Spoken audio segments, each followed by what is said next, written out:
In Ireland, and only here, there is a... Pardon me, folks, that was the wrong intro. Today, I'm going to be skipping my intro because I appear to have entered the wrong sound file. So let me start this show off a little bit off-center here. And I want to welcome everybody for joining us here at Paranormal Palace Radio. As you already know, I'm your host, Royce the Redneck Radio Man. And joining me today is going to be John Andrew Goodman. And we're going to be taking a part 2 of his book, The Synchronicity Code.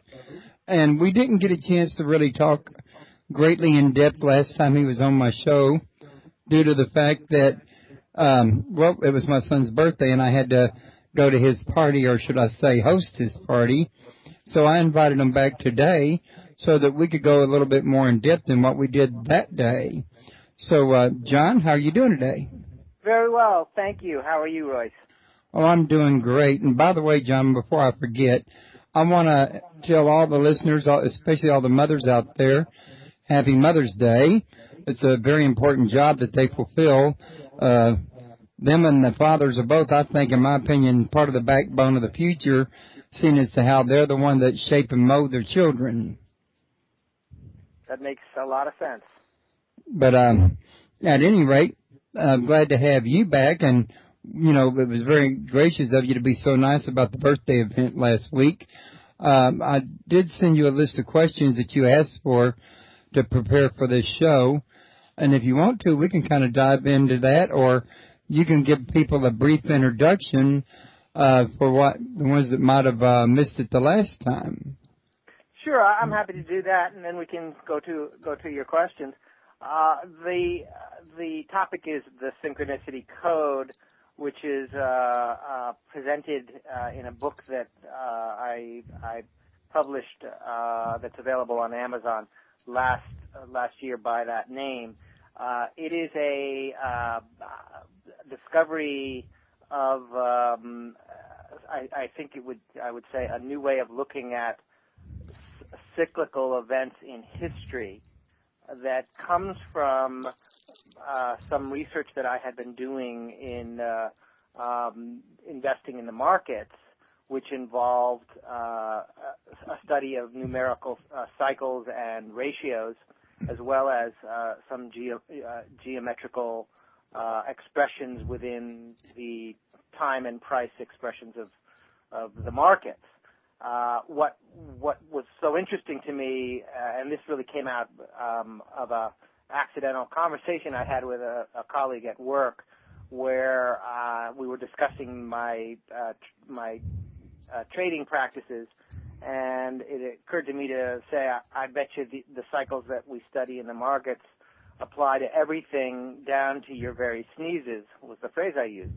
And he didn't really know what I was talking about, but to me, it got me thinking, and I went home that night and did some checking as to certain historical dates involving major events of countries and historical personages, and I was quite surprised to find that there were precise cyclical patterns between 3 or more events involving the most meaningful occurrences to a nation, taking the United States as a really primary research vehicle.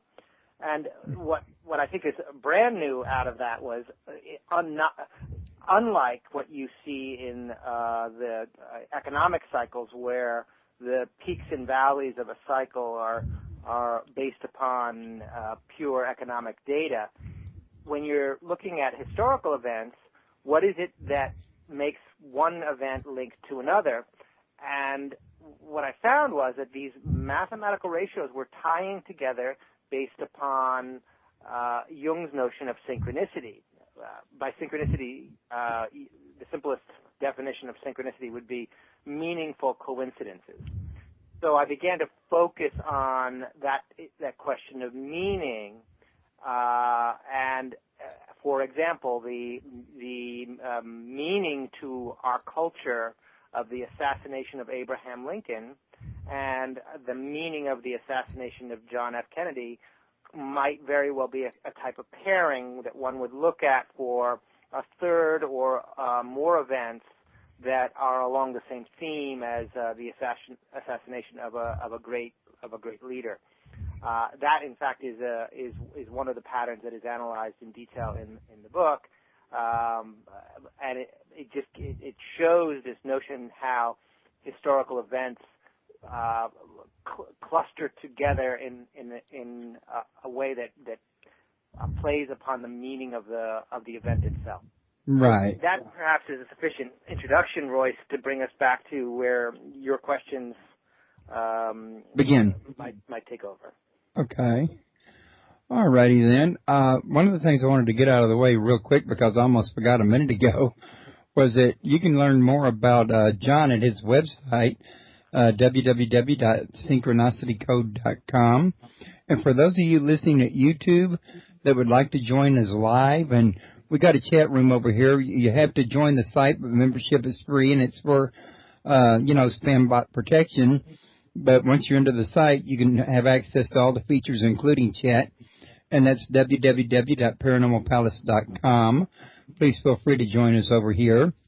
And also, if you'll look below the radio player, the chat room, there's a show description with John's picture and a little bit about him and his book, as well as a link to his book over at Amazon. You can also get more information at his website as well. Wanted to make sure I got that information out there. Okay. So one of the questions I was going to ask you was, in your book you stick to certain formulas like the Fibonacci ratio. Do you think this code might work on formulas not mentioned in your book? I think the answer is yes.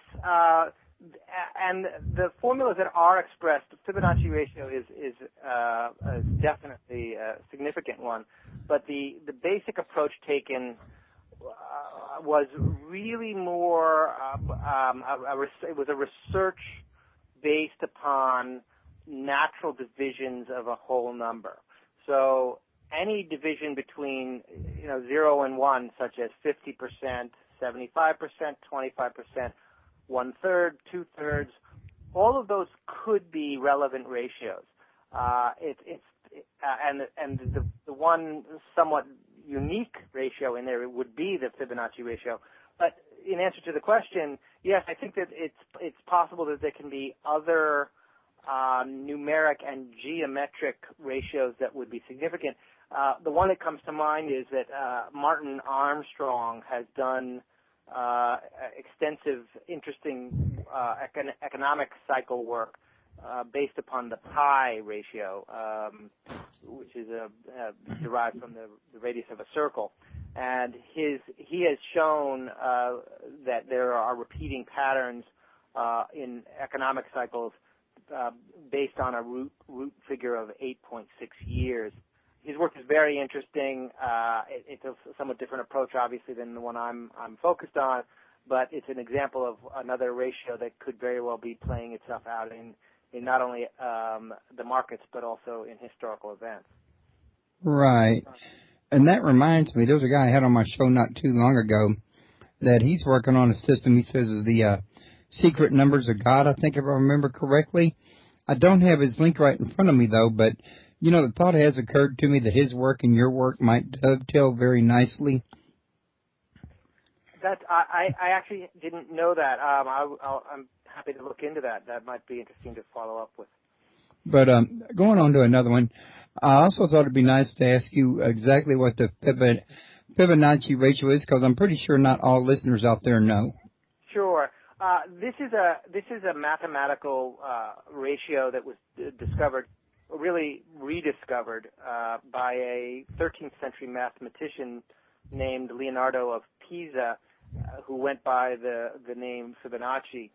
And it's derived really quite simply and it's often presented as a story of rabbits multiplying, where you take one. The number is the series is derived by taking the number 1, adding the number 2 to it, then then which 1 plus 2 equals 3. Then 3 plus you back off 1, 2 equals 5. 5 you back off 1 plus 3 equals 8. So it's 1, 2, 3, 5, 8. You continue this series, 13, 21, 34, 55, etc. And each time you add the two numbers together, the preceding one and the current one, the mathematical ratio becomes more and more precise to 1.618 to 1. This particular ratio has been studied by scientists, by artists, and it is believed to be a unique ratio that expresses itself in many ways in natural phenomenon, the growth of the logarithmic spiral, the spread of or the allocation of leaves around a branch on a tree, and similarly the ancients, in particular the ancient Egyptians and the ancient Greeks, considered this particular ratio. This was obviously prior to Fibonacci's existence. They called it the golden ratio, and it appears or figures prominently in the pyramids of Giza, as well as in the Greek Parthenon. So for thousands of years, this particular ratio has been considered to be special. I myself think attempts to explain it as a purely natural phenomenon aren't quite right, because there's also this other aspect that the ancient Greeks were focused on, which is they looked at number as a sacred phenomenon, that literally the blueprint of creation itself was expressing number as really an expression of divinity. And I think that some of the findings of the research that I've done, in particular in the markets, lead me to feel that there is this aspect to the geometries that express in everything, to suggest that there's something much more going on than a simple math or natural expression in nature, something that rings of a higher intelligence in some way.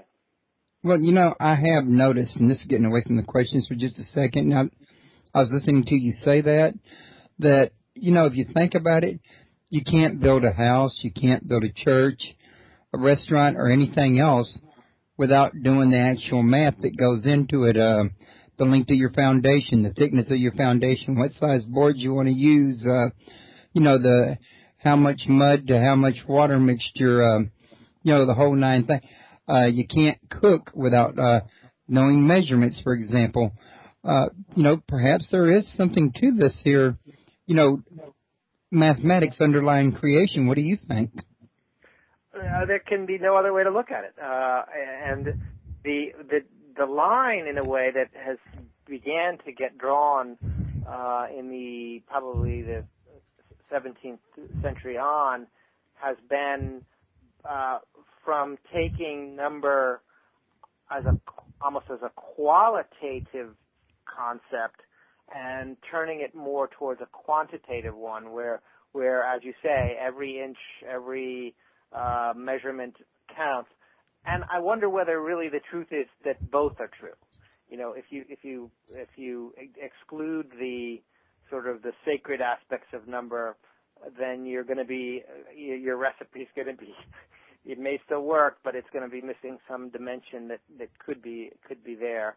And of course, if you overlook the quantitative measurements, then you're not going to build a house very well. So you really need both. Yeah, that would make absolutely perfect sense to me.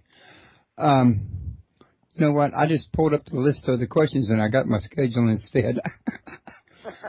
But anyway, in your book, you note Confucius, Socrates, and Plato born on these synchronistic dates. Can you name other avatars born on similar type dates? Sure. And the link there with Confucius, Socrates, and Plato were that their birth dates were all on a potential code sequence. Perhaps the most dramatic one would involve the Buddha, and as well Pythagoras, both born, strangely enough, right around 570 BC. And then the other, a great sage from another religion, Muhammad, was born in 571 AD. So, and we could talk if you wish about the question of the calendar systems and so forth. Again, but briefly I'll say someone might question these dates because they're dependent upon a man-made calendar system. My answer to that is fine. There's no problem with that in terms of the Synchronicity Code because again the code sequences are based upon meaning. So it makes perfect sense that a man-made calendar system would express itself with the meanings of the existence of great sages linking their births together according to a code sequence.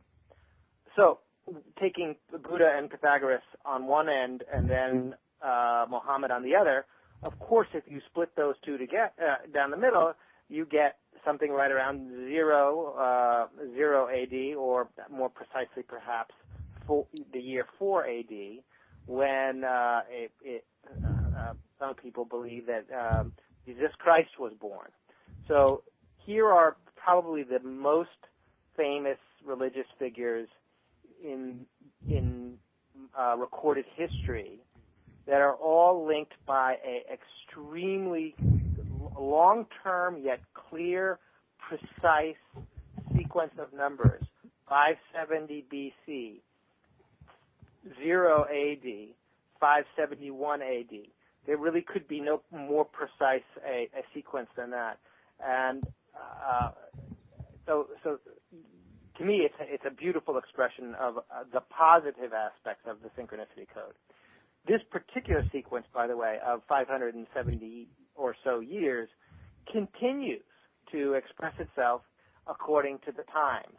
So if you add 570 or so years to the birth of Muhammad, you land within 2 years, and again, these are long periods of time, so coming within 1 or 2 years of a date is quite precise.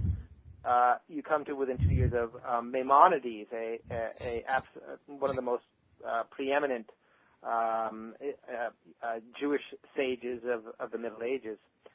If you add 570 years to that, you get 1712 AD, which was when Jean-Jacques Rousseau was born. Again, he is in that century, or even in any century, north or south of it, he's perhaps one of the most brilliant philosophers of his time. And then, of course, if you add 570 to that number, you're going to get a future date that hasn't occurred yet. And in sometime in something around 2200 AD, you're going to have presumably a great sage born. You and I will not be there, Royce, to see it, but maybe our great grandchildren will. So we can mark a note for them to look for it.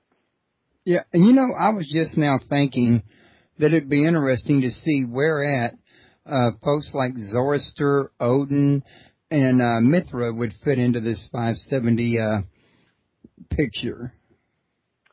Yeah, there's almost endless numbers of research questions. I think that would be very interesting to see. It isn't something I've specifically looked into.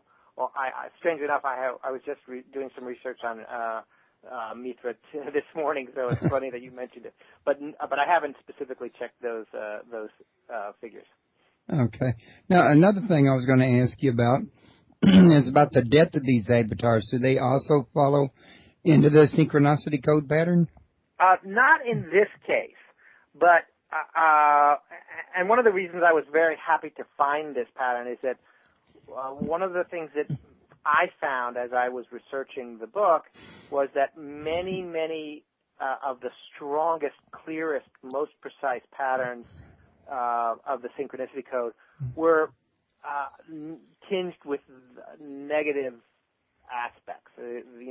Deaths, assassinations, commencement of wars, things of that nature. So I was very, very pleased to see positive events like the births of sages to be linked to the Synchronicity Code as well. But given the fact that the code sequences clearly express themselves with death events as well, it wouldn't surprise me if that would be true with some of these sages. However, again, note that the marker that you're looking for is one of meaning to civilization. So a person looking back at the life of Muhammad would maybe more likely be interested in the fact that, here's when he came to the world, rather than here's when he left the world, and partly by the nature of the fact that it's a rising of spirit, that the meaning would be attached to the beginning rather than the end of his life. Whereas in Jesus' case, he died on the cross for everybody's salvation according to the Bible, and you notice that his birth is unknown.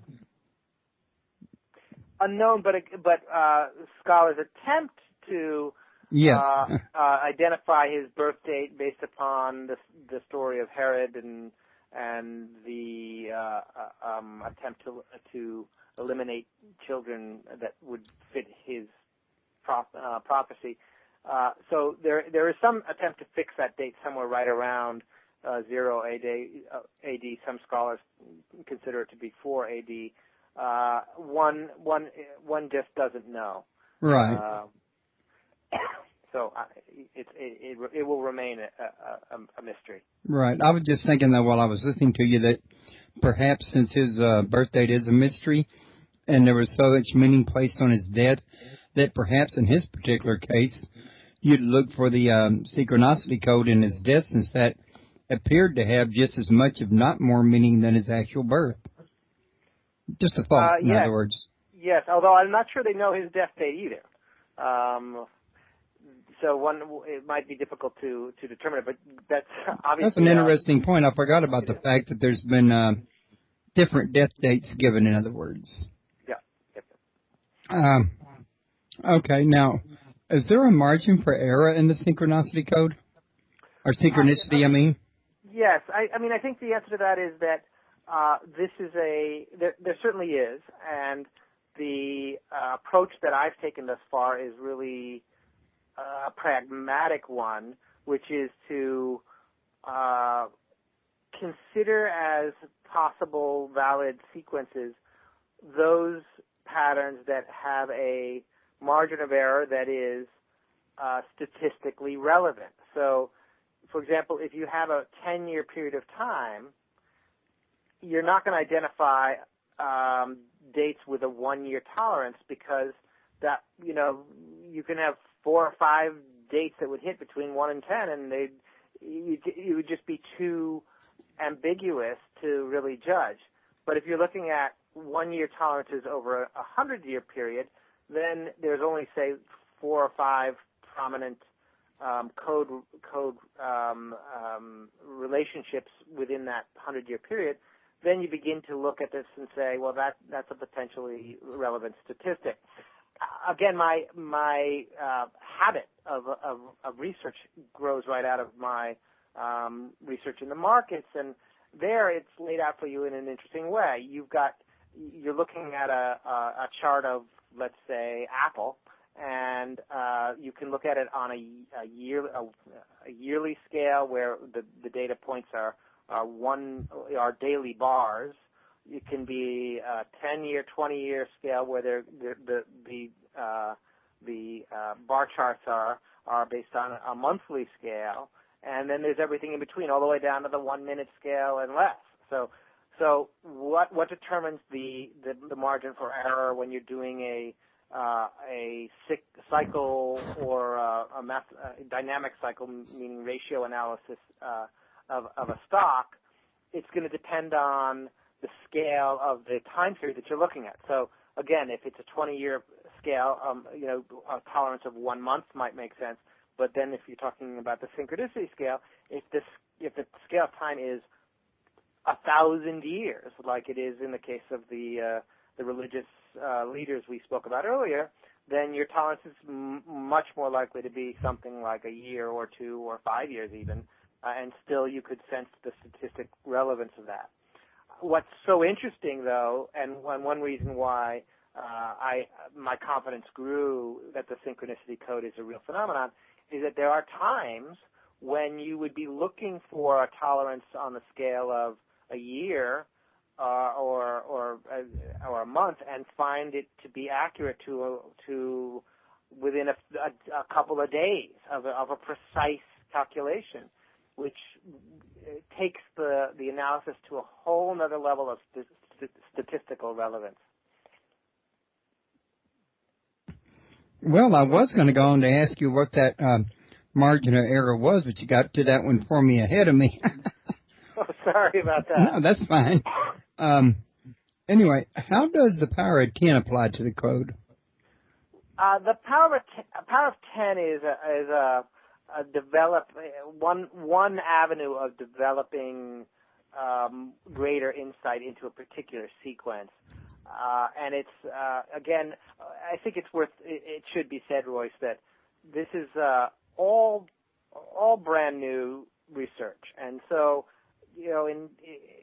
assuming the research continues, in 10 years it might look like something different than it is now. But the power of 10 I found to be an interesting concept, which is that when you look at the sequences as they unfold, there seems to be a question of magnitude of the event, how strong an event is going to be, how much it's going to impress the consciousness of the culture that's experiencing it. When the number of years separating the events happen to fall with a zero at the end, 50 years, 100 years, 1,000 years, that kind of thing, the magnitude seems to be greater. One researcher in the market field, again, W.D. Gann, considered the power of 10 to be a significant cyclic force in the markets. And in particular, he found that the 60-year cycle was significant. That's interesting because one of the strongest cycles that occur or that I found that is explained in the book is the cycle that links 9/11 to Pearl Harbor. That Pearl Harbor occurred in 1941. 9/11, of course, occurred in 2001. So that's a 60-year period.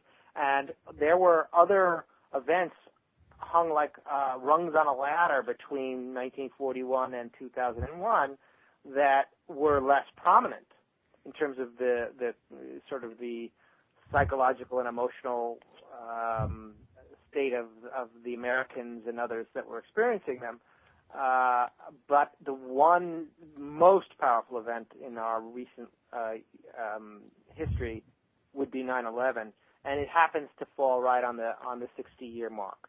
So the next event up, which was a lesser event that many people may not have even really paid attention to, was the torpedo of a South Korean ship by North Korea that occurred in 2010.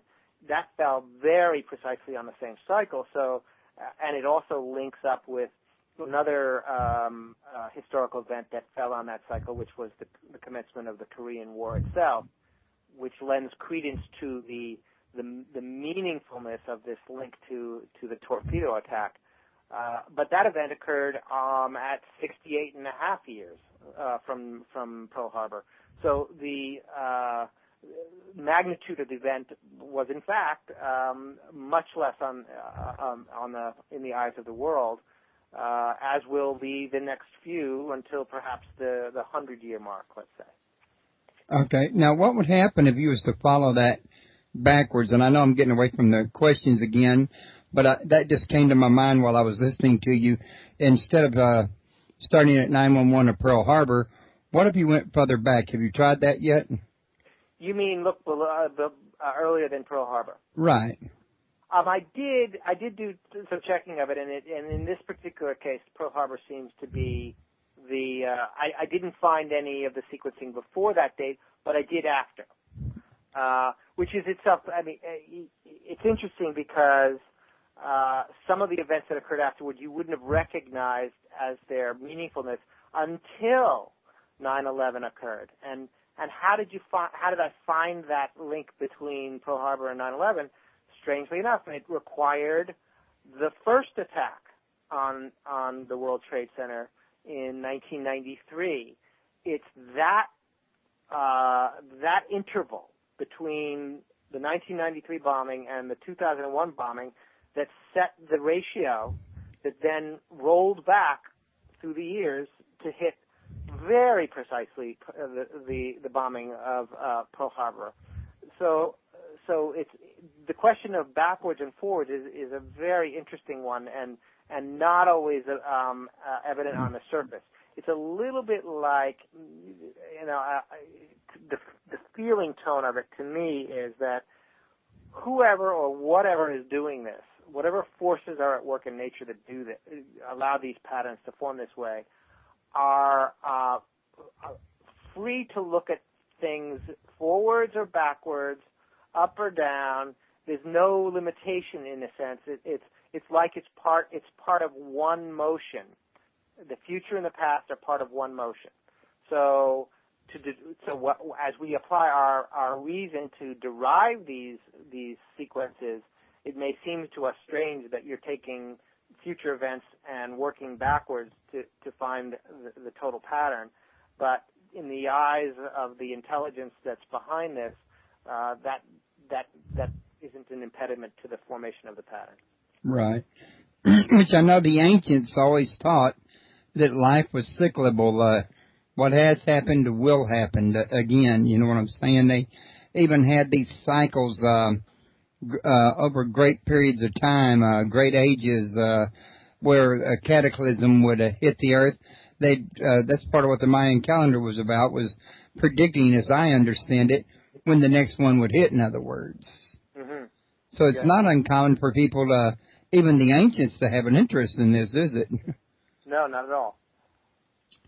So I was also going to ask you, what about when timelines don't show a specific correlation? There are many possibilities here, and let's just explore a few of them. First, recognize that the correlations depend on meaning that, they depend on seeing the meaning behind the events. And it's possible that the expression of that meaning hasn't yet quite gelled, or we don't yet see the meaning that would only become clear in the future. Second, there will be times when, because these ratios, in a sense, can multiply or divide naturally as they unfold, it is possible that the pattern is not yet complete, and we're expecting to have an inner, let's say, a mark at the 50% mark internal between two outer events, when in fact the completion of the pattern is going to be a multiplication beyond the presumed second event instead of somehow before it. So that's the other possibility, therefore, is that the event is not really yet completely expressed. A third possibility is that sometimes the correlations, it's a little bit like the forces at work here can play tricks, and we may not quite see them.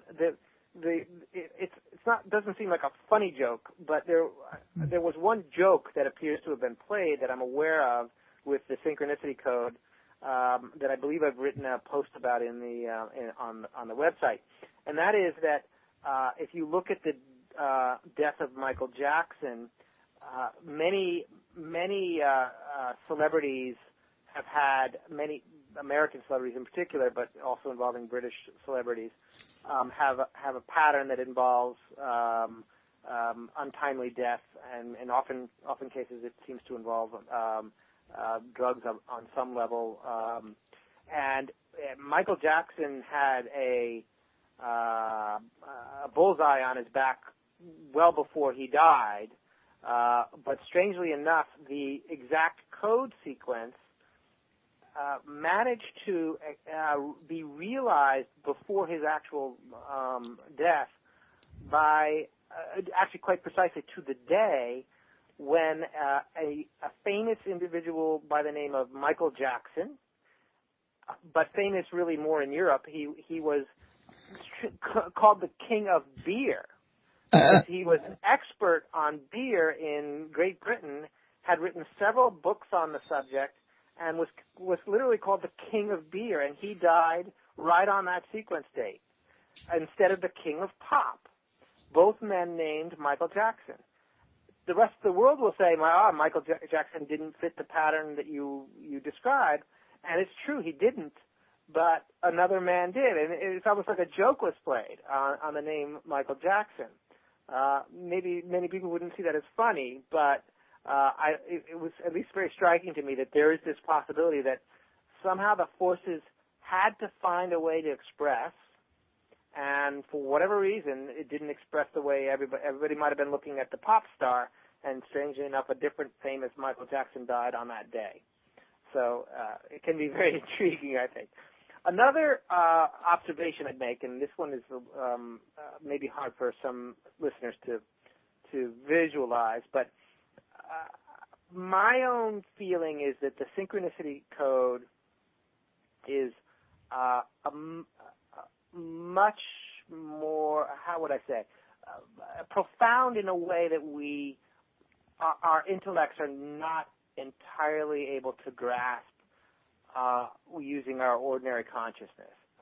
And that's really all we have access to. So there's much we don't see and understand.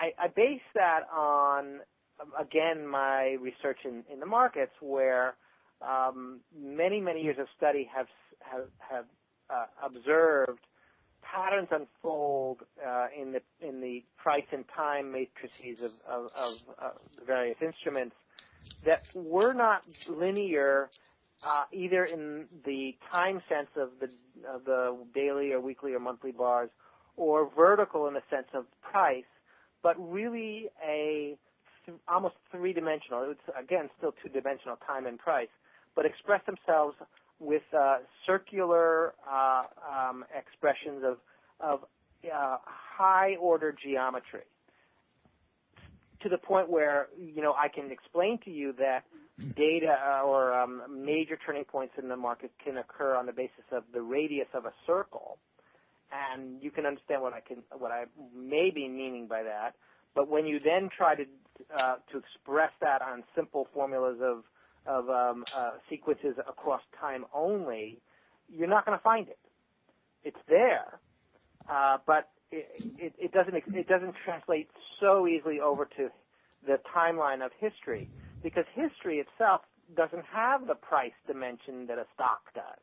It has the time dimension. Every day is another day, but we don't have at least at this point, we don't have the tools to see history in a three-dimensional way.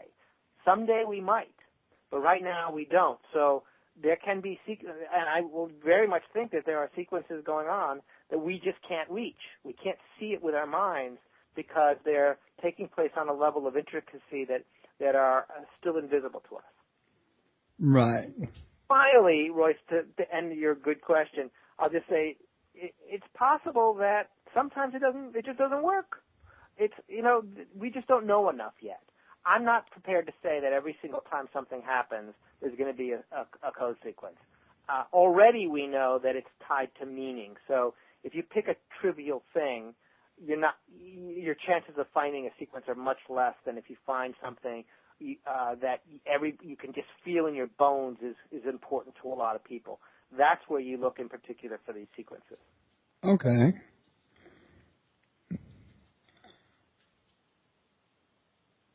Okay, now, based on the Synchronicity Code, are you expecting any major event, like, say, 911 in the near future? Well, first, the specific cycle that involved 9/11 still is in play, but the next cycle date doesn't occur until 2018. So specifically with that in mind, no. But more immediately, there are other sequences that I am concerned about. One of them is that, and again, I don't see it on the horizon of things, but it's there to at least articulate, and that is that a major war type event may occur within a year of 2013, 2014, 2015, something right around that period, that time. And this is based upon a cycle that began at least with Napoleon, if not earlier, probably in the earlier part of the 18th century, and the 7 Years' War in the middle of the 1700s would be on this cycle as well. So yes, that's something of concern that is not specifically 9/11-ish, but it could be a dramatic event involving war.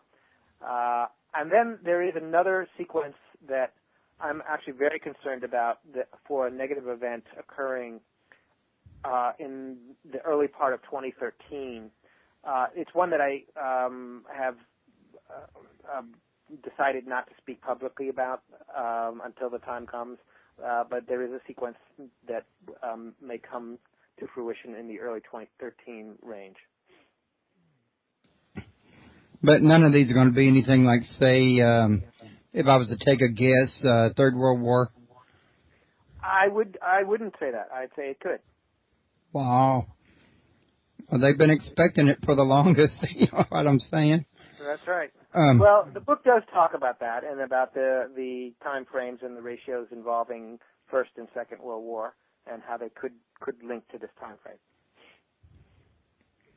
Wow. That'd be like playing it like a record, wouldn't it? A little bit. Let's hope. I mean, again, I'm somewhat relieved that I don't see on the immediate horizon the girding for war, which I think these kinds of things do have a period of sort of the wind up of the arm as it cocks itself back, ready to punch, and I don't quite see that, except perhaps with the tensions over Iran. Again, when we're talking about potential nuclear weaponry, it doesn't require the same length of time to get ready to fight. So one doesn't know whether there's going to be much warning when something happens. Okay. And again, one important thing to say, though, Royce, is that while the pattern is there, I don't take the position that it's a prediction that it will happen. It's more that it's something that knowing the existence of the pattern can be a guide for something that may occur. And if you don't have the pattern, it's a little bit more comfortable to assume that something might not. But as Lao Tzu said, those who predict don't know, and those who know don't predict. I think there's some relevance of that wisdom that needs to be applied to this kind of thing. Yeah, I think so too. You're describing kind of like where there's smoke, there's fire, but you know, that means you should get the fire extinguisher out and not just know it's coming. That's right. But also, according to your book, you were in the World Trade Center when the airplane hit. Is that right? Actually, no. I was in the World Trade Center in 1993 when the first bomb occurred. Okay, then I must have misunderstood it while I was reading it. Now, that time it was a bomb, not an airplane, is what you're saying? That's right. Oh, and that happened when? Back in 1993? Yes, in February of 1993. I remember it very distinctly. I'm a lawyer by background, and I had been. I worked at the firm Brown and Wood. Now the firm is Sidley in Austin, and I was on the 57th floor of One World Trade Center, on the phone with my wife, when suddenly there was a loud boom, and visually, as I looked out into the hallway from my office, it looked like the entire floor jumped 2 to 3 feet up in the air and then back down. Oh, wow. That was the visual or physical impression that one had. And the phone went dead almost instantly. As I was sort of gathering myself and moving towards the hallway to speak to someone about it, smoke was up on the hallway, probably within 30 seconds or so of the event. And as soon as you see smoke, you know you have to get out. So everyone started moving towards the stairwells, and we started going down. And I do admit to something that I'm not proud of, which was that I actually found myself getting quite scared as I was going down. And two things made me feel better. One of them was that there were people around me who were getting hysterical.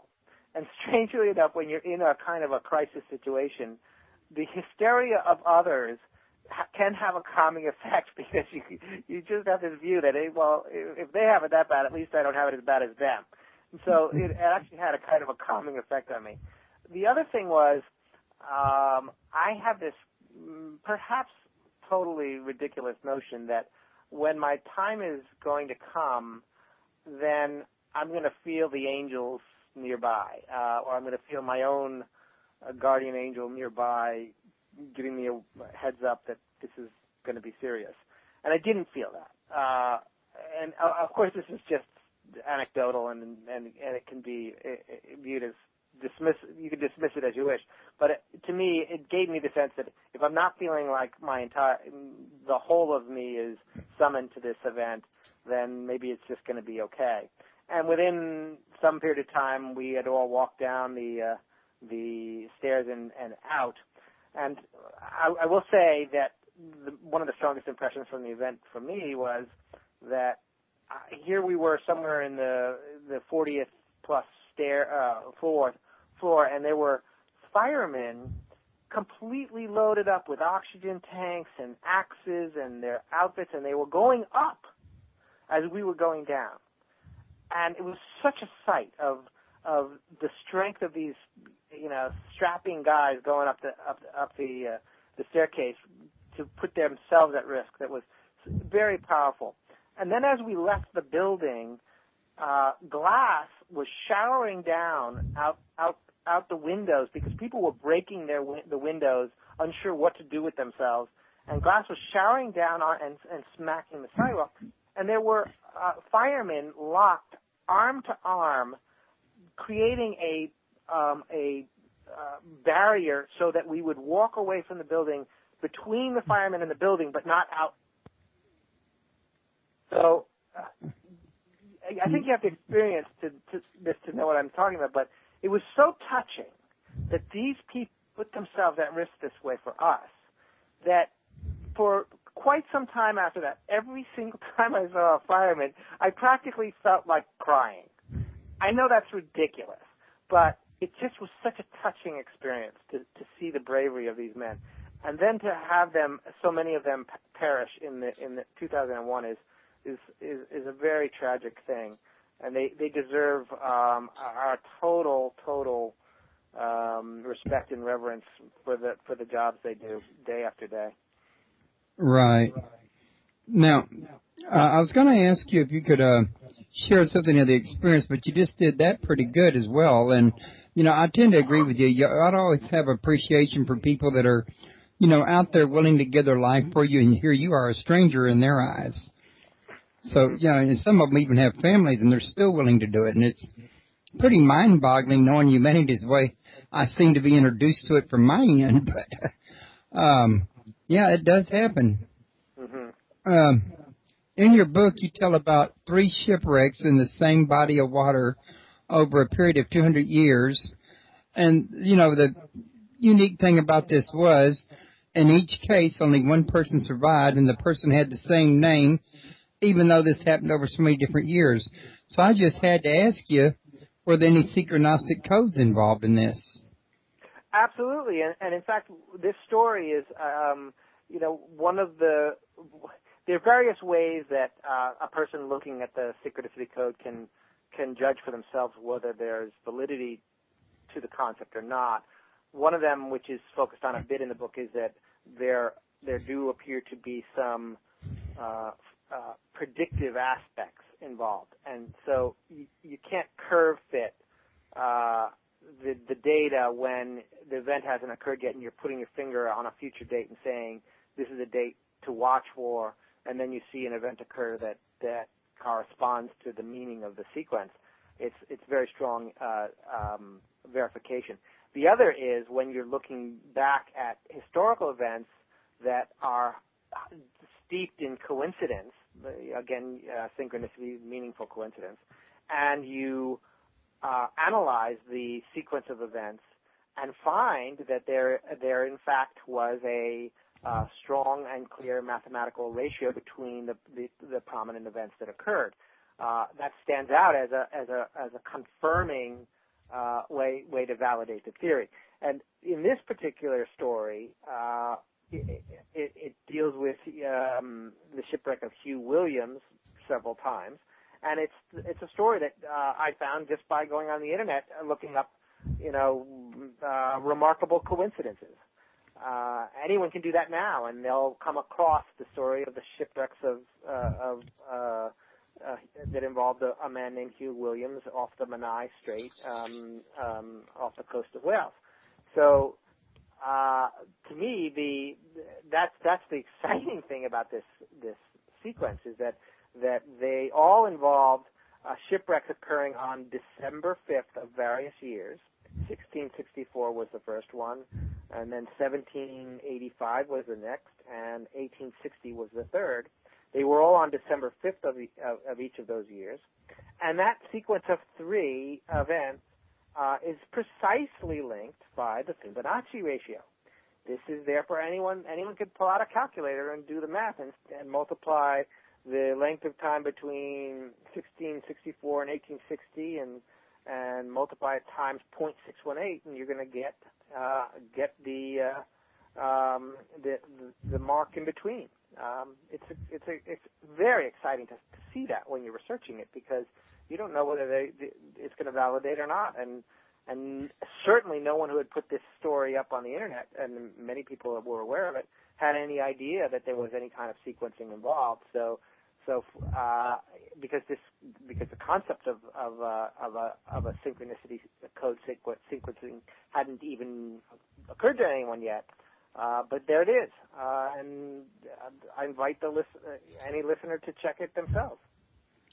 Okay, now did you also check the story to see if it was a folklore or if it was an actual case event? I don't know. There is a fair amount of discussion about it on the internet, and some people say I didn't come across anyone who said that it wasn't true. There's some people that say they were slightly different dates, and there's some people that say it's not as unique as you might think, because there's lots of Hugh Williams in Wales around this time frame, and there's lots of shipwrecks. Both that all may be true, but it doesn't change the fact that the story is told with these particular dates, and these particular dates happen to have a very precise mathematical ratio expressing between them. Okay. Now, in your book, you talk about cases of possible time travel being possibly confirmed or maybe validated by the Synchronicity Code. Yeah. Well, I think you're referring to a story that was recounted in the book that came from that I first learned about through a book written by Michael Talbot, which was called The Holographic Universe. It came out a couple decades ago, I think. A great book. And it was actually a story that he was relaying regarding what was called a time slip. I'm not sure it's the same thing as time travel. It might be, but he refers to it as a time slip, which was a story of two Oxford professors who were on essentially a sightseeing tour of Versailles sometime around the turn of the century, around 1900, and somehow they seemed to suddenly find themselves in the same place, but back in time, around the time of Marie Antoinette and the massacre of the Swiss Guards, and there was some tension in the air, and somebody was running by, and all of this happened. They believe they saw a woman that might have been Marie Antoinette off in the distance, and so forth. And they, when they got back to England, they wrote this up and it became a book that was submitted to the psychical research organizations that existed at the time, and it was a sort of an important, suggestion of the possibility of whether it's time travel or some sort of a psychic experience. I don't know. But if you take it as a possible story of time travel, it's interesting because, well, first of all, obviously the punchline is that the dates involved in this event and the actual massacre that occurred in Versailles line up with a third time slip event that occurred in the 1950s that is written about in the Talbot book. And that's how it, again, just like the story of the shipwreck, it served to validate the code sequencing. But what very interesting to hear your description or your choice of the term time travel. One can imagine that if a future scientist actually learns how to travel through time, it may very well be that the portals that form that allow one to go from place to place are going to somehow open up based upon meaning and based upon synchronicity code sequences. So it may not be the case that you can just time travel anywhere you want, anytime. It may have to do with the meaning of events at the time they're occurring. Right. Which I can understand that, but don't you think, and, again, we finished the list of questions I had sent you, and I'm going on some ones that I'm coming up with as we're speaking now. Don't you think this code should have something to do with prophecy, or maybe it's how prophecy is made possible or something? Very, very much possible that there's a link there. And because the prophet or the seer of however description may very well be tapping into knowledge of preternatural knowledge of the sequencing that is already there, and they're able to perceive it somehow in advance of the occurrence of an event. It could very well be that there's a link there. And I would add one more thing that I may have already suggested somewhat, but I think it's kind of an important point, and that is that if one looks at this concept and comes away with the idea, oh, how great, I'll figure out how to predict future events and I'll be rich, or something like that. Possible. I don't know. Maybe this could be reduced to a level of totally rational understanding that one could exploit in some way. My own view is that is unlikely because it runs afoul of the majesty of life itself. I think that things are not really arranged to be on one plane only. So if someone were to be very, very successful applying these ideas to an understanding of events, I think they're going to need to have something of the prophet in them, the seer in them. There needs to be a dimension above ordinary consciousness involved. Otherwise, it seems to me to run afoul of the way life is organized. I don't think we're supposed to be wholly sufficient on one level. We depend upon levels beneath us for, our eating and our maintenance of our bodies and so forth. And more than we realize, we may depend on levels above us to survive. So the notion of a prophet being able to make prophecy based upon an intuition, perhaps, of the synchronicity code, I would certainly agree with that. Makes some sense. Now, I know Edgar Casey himself talked about the Akashic records, and I don't know if you've heard of them or not, but if you have, I was just wondering if you think that maybe the Synchronicity Code is somehow linked to the Akashic records, maybe even the part of the building blocks the Akashic records might have been built upon.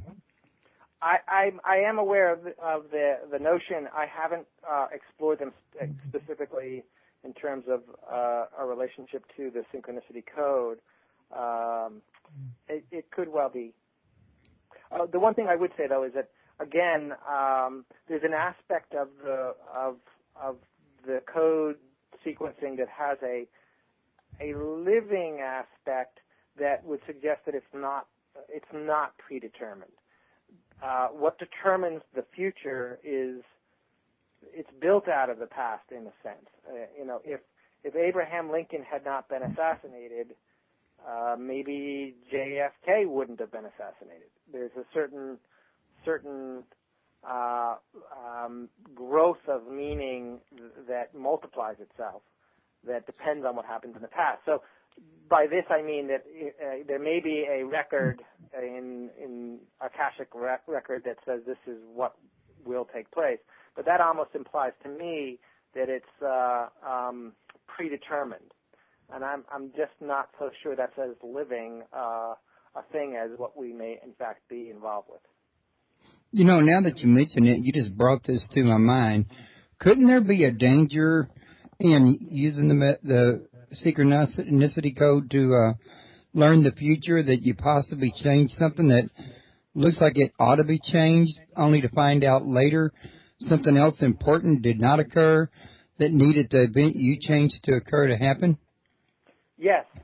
Yes, it is certainly possible. I've actually had conversations with people about this in a way where it was more on the line of concern that an adverse pattern that I saw, should I make a no-holds-bar attempt to bring it to the attention of the people that might be able to do something about this.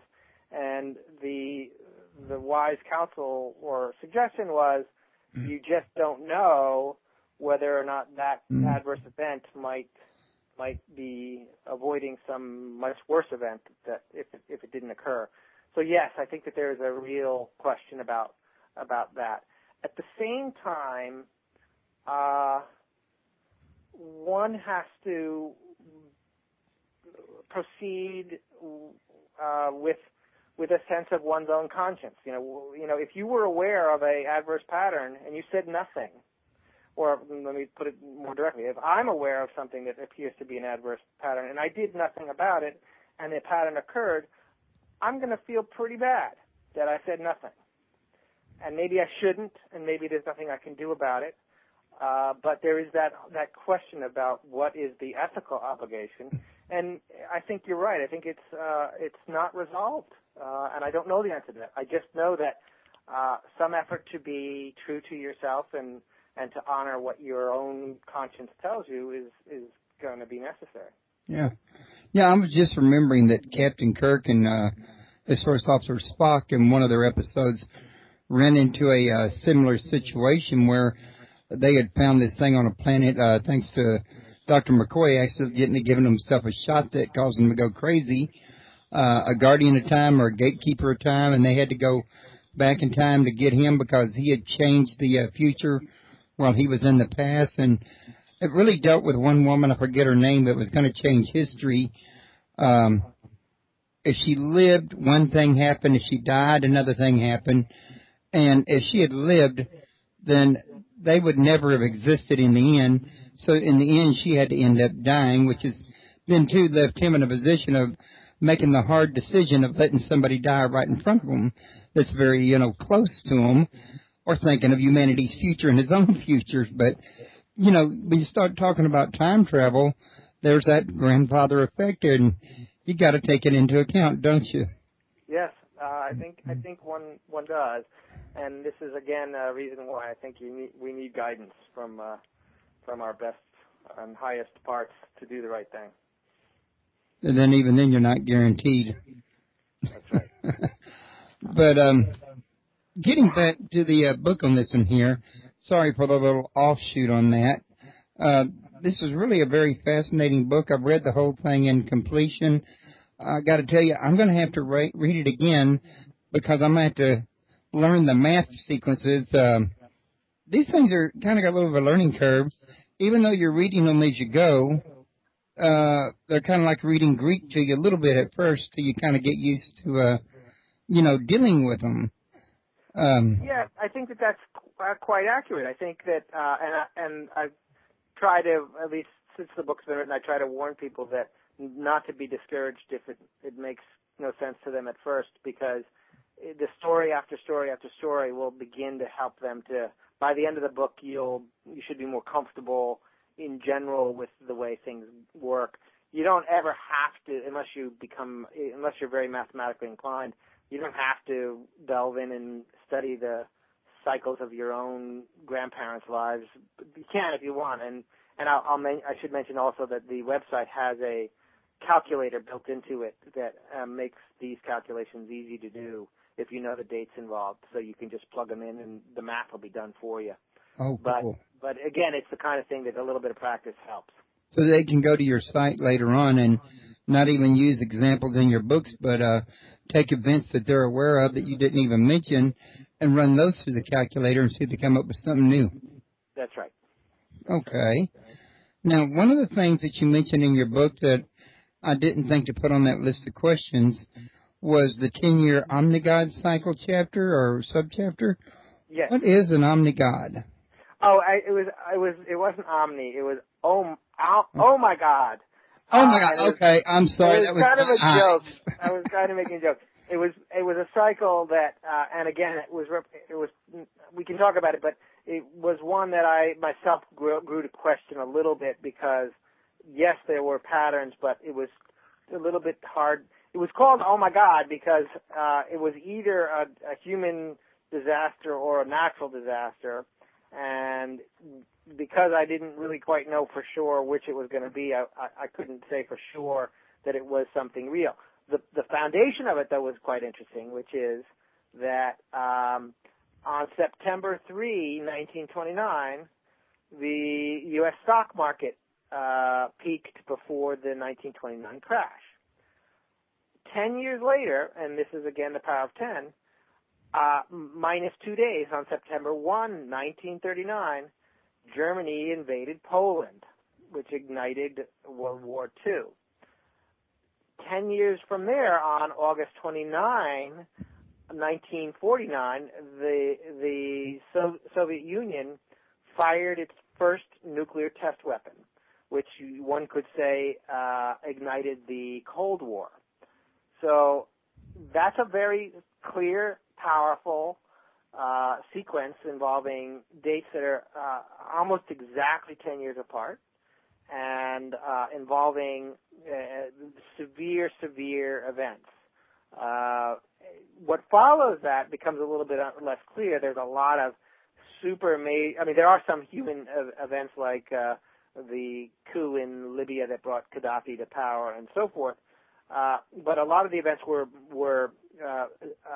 associated with weather events like Typhoon Vera and Hurricane Camille and so forth. So in the end, I couldn't really confidently state that the pattern is an ongoing one, that we therefore need to be looking somewhere around 2009 or 2019 and so forth, perhaps. But it was really left for future events to unfold. Okay.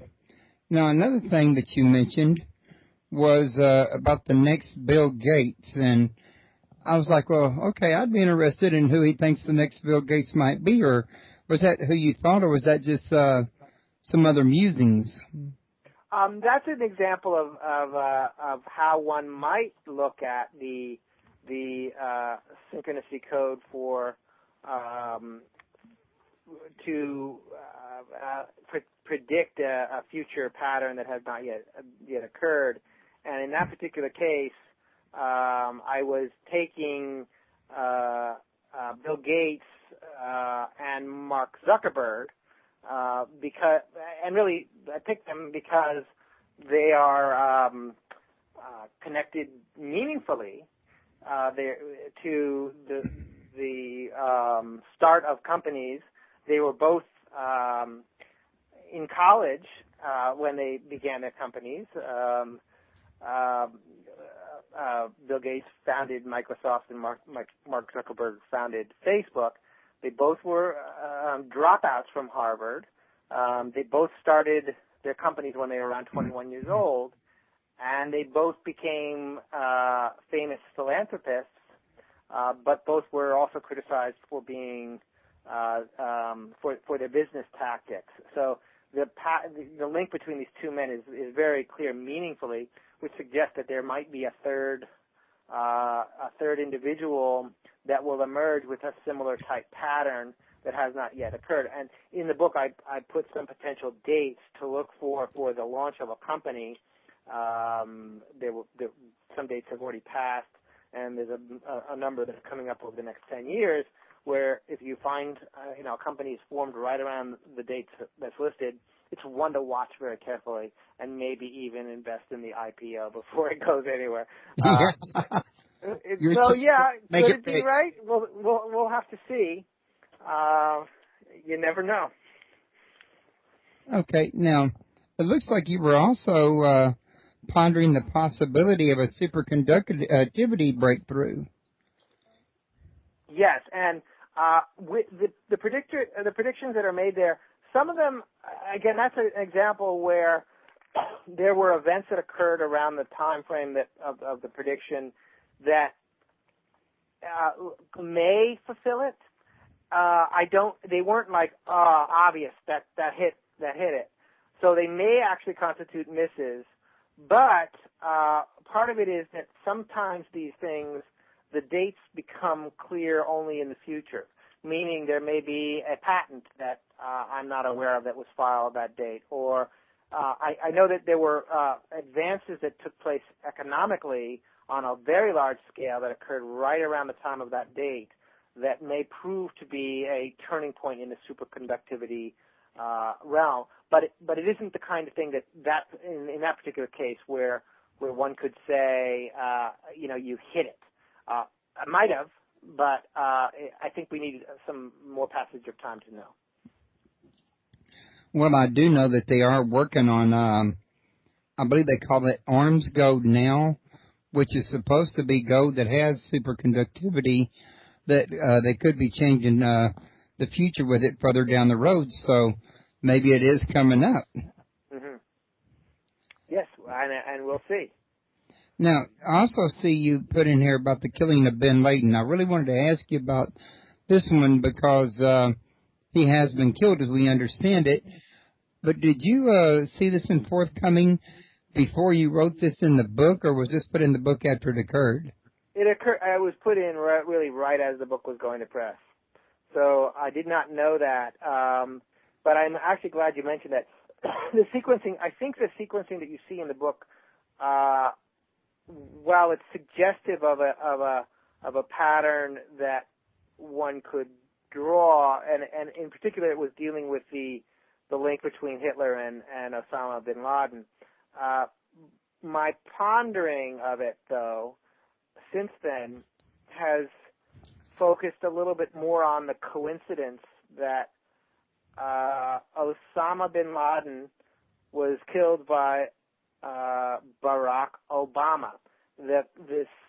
Osama and Obama, the first time either of those names came into the consciousness of the world, are just so close that one had to expect that those two men were going to be, or that when you see those two men linked forever in history because President Obama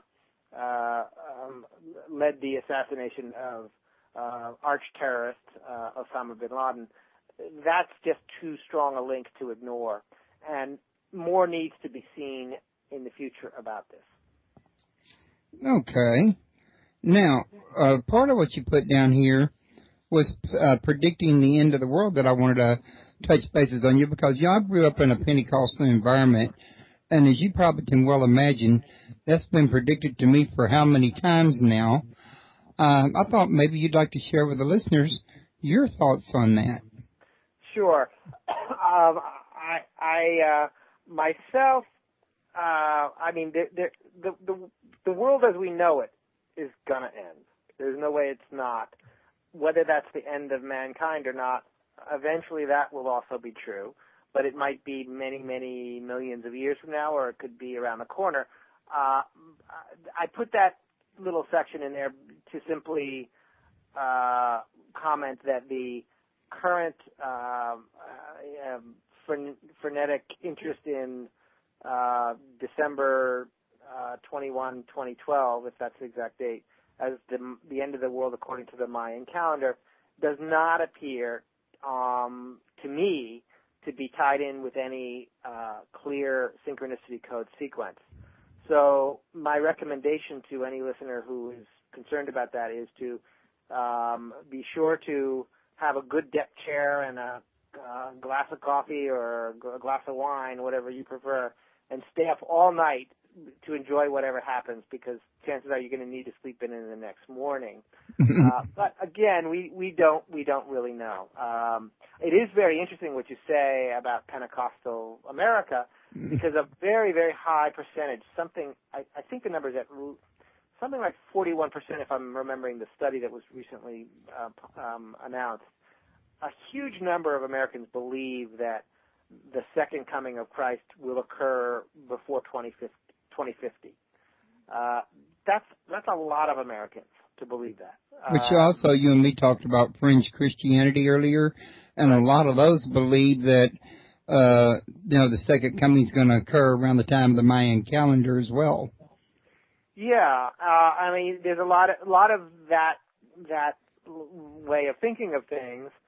I myself, I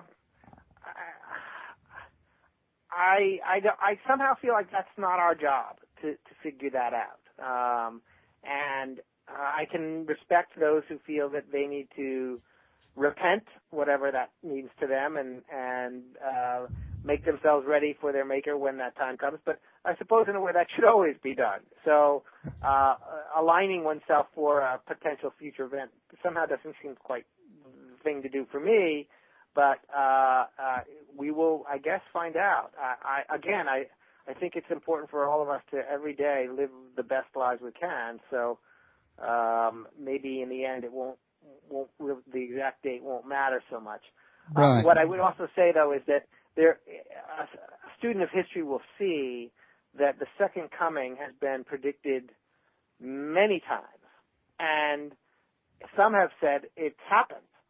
And some have said this will be the third coming. Go back through the centuries, and you'll see that this was a hot topic back in the 18th century, and then the 19th century, and so forth. So, the millennium itself, the turning, of the clock. Y2K bug, it had everybody panicked. Yeah. So, around the time of the early Christianity, they were pretty sure they were packing their bags back then. So it's a topic that's come up a lot over the years. I'm not quite sure what it is about our psyche, or maybe it's inherent in the religions that we follow, but this has been something that people have been focused on for quite some time. Okay. Now, you and me were talking earlier about Jesus and Mithras and other great avatars, and you did cover a chapter at the very end, a great sage would be born in circa 2280. I think you was mentioning that you thought somewhere about that time there might be another great sage or a great philosopher or something of that nature. Do you have anything else on that to give us besides that you might be expecting one? I think only, this was actually, we recall in the beginning of our conversation, this particular date, 2280, is a date that fits very precisely the pattern of the births of the Buddha, Jesus Christ, and Muhammad, extrapolated out through time to 2280. So assuming the Second Coming doesn't address all of this for us, then that would be a time to look for the birth of a great sage. And bear in mind that the nature of that sage very well may fit the times. So if the society we live in then is one of a high level of technology and a movement of joining together science and spirit, then that person might be a great sage in that particular area. I would also note, for those who want to make note of it for their progeny times many generations, that the year 3420, which is many years from the beginning of this cycle, almost is an exact 4,000-year cycle from the beginning of this at 570 BC. That's the big one. So now, granted, it's 4,000 years from then and quite a number of centuries from where we are now. But if you want a real sage to watch out for, then you need to stick around to around 3420, and that's probably a little bit too far off for you and I, Royce. But maybe our great grandchildren will be able to tell their great grandchildren about it. So the hopeful thing is that suggests that we could be around for or humanity might be around to see those sages. I certainly hope so. Well, I know I would certainly hope so, but that's not exactly what the religions are promising us, is it? No. But, hey, you can't believe everything you hear, and I'm quite sure many of them really believe what they're saying, but that doesn't necessarily mean that they're correct. Certainly not. Again, I think in some way, one aspect is that we have to guard against it's exciting to think about it, and I think we have to in all of these areas, including the Synchronicity Code and in paranormal phenomenon, there's an excitement to the area of research because it speaks of something much greater than ourselves, and that's alluring, and life is alluring. So one shouldn't dismiss that magnetic pull towards some of these subjects, but at the same time, some of these kinds of subjects lead us towards conviction that isn't, again, in a sense, violates, I think, what is the role of the ordinary mind in facing these questions is the way I would put it. Part of our job as rational human beings is to put a grain of salt on the things we're led to believe, especially when I'm speaking for myself, especially when it's my own idea. I have to put a grain of salt on it. Because it isn't really the role of the conscious mind alone to handle these equations. Something in us, our higher intelligence, if we have such a thing, needs to get involved. And once that's true, once there is acknowledgement of a higher being either outside or within oneself, I tend to look for it first within, and of course there's a greater being somewhere much farther away.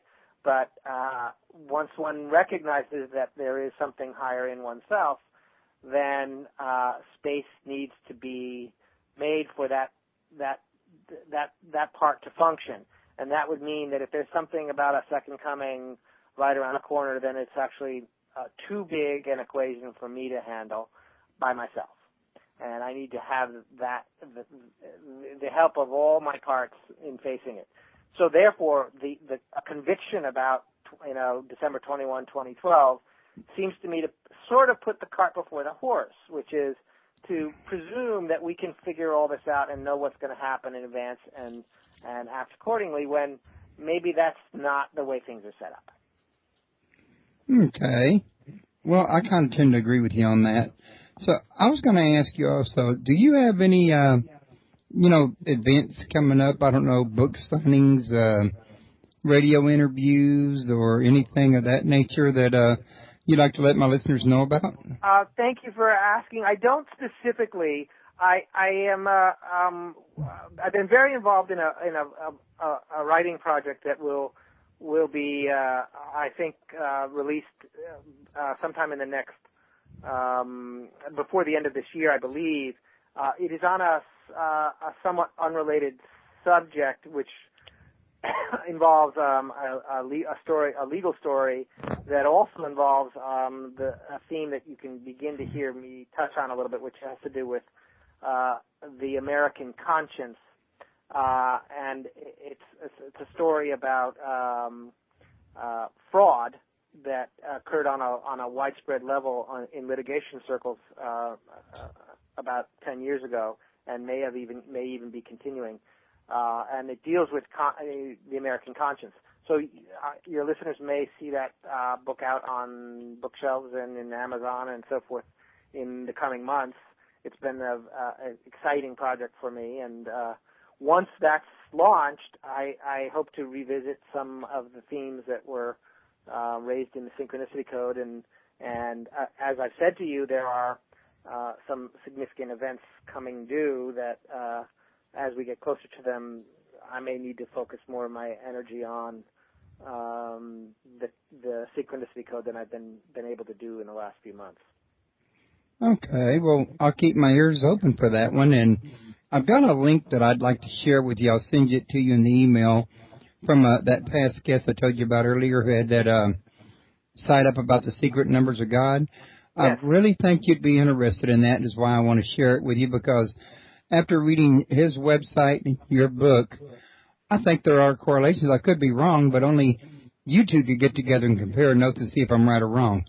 You know what I'm saying? That sounds great. I will definitely look into it. That sounds quite interesting. Okay. So you're not going to have any new books coming out in the very near future, are you? That's correct. Other than the one you just told us about. That's correct. Okay. Well, I'm a member of a group, Yahoo group called New American Democrats, if I'm not mistaken. And actually, the owner of that group's in the chat room listening right now. And if I got his group name wrong, he's going to probably wring my neck and group later. But, I don't know if you're interested in, a politically based group like that, but you were mentioning your book sounded like it was politically based, so I thought I'd mention it to you. Thank you. I'll take a look at that. Okay. In fact, I could probably send you a link to that one as well. It's a free group, and the owner's just a pretty nice guy that, he likes my shows, and, he's got some interesting topics over there, and I don't know if for you or not. It's just something that, like I said, when you mentioned the book, kind of gave me the idea, so I thought I'd pass it along. Is there any last-minute thoughts you may have for the listeners? No, other than if they have any questions that occur to them after hearing your broadcast, they can certainly reach out for me, and I'd be happy to respond by going to the website synchronicitycode.com and posting a comment, which I don't always comment back right away, but I do try to respond when I can.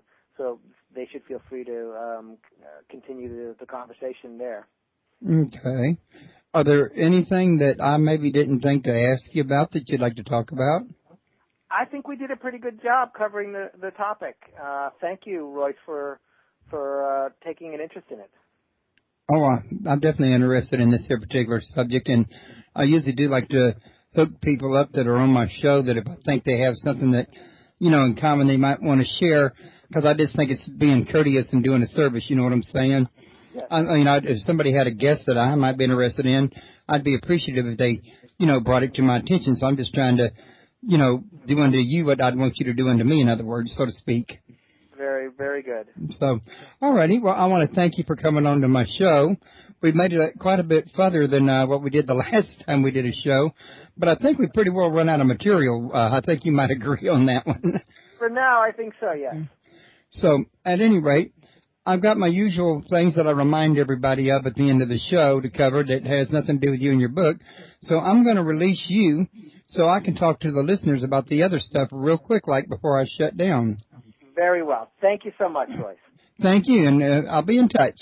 All right, very well. Bye-bye. Bye-bye.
Natural divisions of a whole number.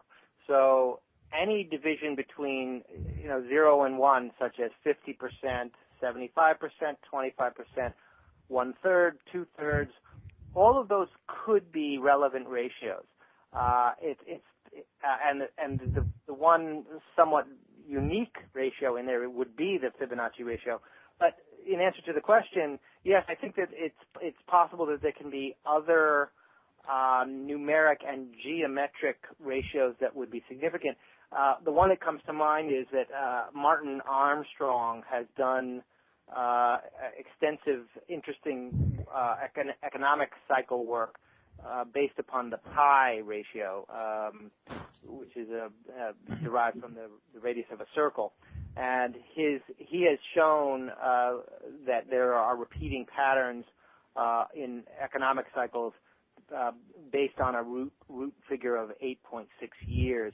His work is very interesting. It's a somewhat different approach, obviously, than the one I'm focused on, but it's an example of another ratio that could very well be playing itself out in not only the markets but also in historical events. Right. And that reminds me, there was a guy I had on my show not too long ago that he's working on a system he says is the secret numbers of God, I think, if I remember correctly. I don't have his link right in front of me, though, but, you know, the thought has occurred to me that his work and your work might dovetail very nicely. I actually didn't know that. I'm happy to look into that. That might be interesting to follow up with. But going on to another one, I also thought it'd be nice to ask you exactly what the Fibonacci ratio. And I was quite surprised to find that there were precise cyclical patterns between three or more events involving the most meaningful occurrences to a nation, taking the United States as a really primary research vehicle. And what I think is brand new out of that was unlike what you see in the economic cycles, where the peaks and valleys of a cycle are based upon pure economic data. When you're looking at historical events, what is it that makes one event linked to another? And what I found was that these mathematical ratios were tying together based upon Jung's notion of synchronicity. By synchronicity, the simplest definition of synchronicity would be meaningful coincidences. So I began to focus on that question of meaning, and for example, the meaning to our culture of the assassination of Abraham Lincoln and the meaning of the assassination of John F. Kennedy might very well be a type of pairing that one would look at for a third or more events that are along the same theme as the assassination of a great leader. That, in fact, is one of the patterns that is analyzed in detail in the book, and it shows this notion how historical events cluster together in a way that plays upon the meaning of the event itself. Right. That perhaps is a sufficient introduction, Royce, to bring us back to where your questions begin. Might take over. Okay. All righty then. One of the things I wanted to get out of the way real quick, because I almost forgot a minute ago, was that you can learn more about John at his website, www.synchronicitycode.com. And for those of you listening at YouTube that would like to join us live, and we got a chat room over here. You have to join the site, but membership is free, and it's for, spam bot protection. But once you're into the site, you can have access to all the features, including chat, and that's www.paranormalpalace.com. Please feel free to join us over here. And also, if you'll look below the radio player, the chat room, there's a show description with John's picture and a little bit about him and his book, as well as a link to his book over at Amazon. You can also get more information at his website as well. Wanted to make sure I got that information out there. Okay. So one of the questions I was going to ask you was, in your book you stick to certain formulas like the Fibonacci ratio. Do you think this code might work on formulas not mentioned in your book? I think the answer is yes. And the formulas that are expressed, the Fibonacci ratio is definitely a significant one. But the basic approach taken was really more, it was a research based upon. You can give people a brief introduction for what the ones that might have missed it the last time. Sure, I'm happy to do that, and then we can go to your questions. The topic is the Synchronicity Code, which is presented in a book that I published that's available on Amazon last year by that name. It is a discovery of I think I would say a new way of looking at cyclical events in history that comes from some research that I had been doing in investing in the markets, which involved a study of numerical cycles and ratios, as well as some geometrical expressions within the time and price expressions of the markets. What was so interesting to me, and this really came out of a accidental conversation I had with a colleague at work, where we were discussing my trading practices, and it occurred to me to say, I bet you the cycles that we study in the markets apply to everything down to your very sneezes, was the phrase I used. And he didn't really know what I was talking about, but to me, it got me thinking, and I went home that night and did some checking as to certain historical dates involving major events of countries and historical personages. In Ireland, and only here, there is a... Pardon me, folks, that was the wrong intro. Today, I'm going to be skipping my intro because I appear to have entered the wrong sound file. So let me start this show off a little bit off center here. And I want to welcome everybody for joining us here at Paranormal Palace Radio. As you already know, I'm your host, Royce the Redneck Radio Man. And joining me today is going to be John Andrew Goodman. And we're going to be taking a part 2 of his book, The Synchronicity Code. And we didn't get a chance to really talk greatly in depth last time he was on my show due to the fact that, it was my son's birthday and I had to go to his party, or should I say host his party. So I invited him back today so that we could go a little bit more in depth in what we did that day. So, John, how are you doing today? Very well, thank you. How are you, Royce? Oh, I'm doing great. And by the way, John, before I forget, I want to tell all the listeners, especially all the mothers out there, Happy Mother's Day. It's a very important job that they fulfill. Them and the fathers are both, I think, in my opinion, part of the backbone of the future, seeing as to how they're the one that shape and mold their children. That makes a lot of sense. But at any rate, I'm glad to have you back, and it was very gracious of you to be so nice about the birthday event last week. I did send you a list of questions that you asked for to prepare for this show. And if you want to, we can kind of dive into that, or